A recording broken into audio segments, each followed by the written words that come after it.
Ganito ba katibay ang inyong molder? At ganito ba ka-quality ang inyong mga ginagawa sa pins concrete post ninyo or dragon fruit post? Kung hindi, mag-isip na kayo. Di ba, Loy? Loy? Di ba? Mag-isip na sila kung hindi ganito katibay at hindi ganito ang quality ng kanilang molder. Di ba? Biro ninyo, tingnan ninyo ha. Mag-isip, pag-iisipan ninyo ng maigi, di ba? Ayan oh, 2 holes yan. Yan ang 2 holes natin. 4x4 by 8 feet adjustable. So, ayan, di ba? Gumagawa tayo din ng mga pins concrete post molder, dragon fruit post molder, RCPC pipe culvert, decorative natin, hollow blocks, bricks molder natin, di ba?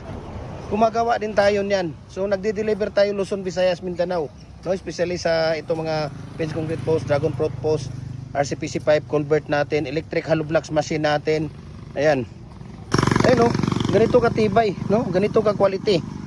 Kaya tingnan ninyo kung paano namin ilalagay yung mating. So, lahat ng ratio natin dito, sa mga nagtatanong, sa lahat ng ratio natin dito ay makikita ninyo at mapapanood ninyo sa ating YouTube channel. Jim Hardware ang Kukulamber ang Concrete Products, Balulang Branch. Jim Hardware ang Kukulamber ang Concrete Products, Kanituan Branch. Yan ang Facebook page natin.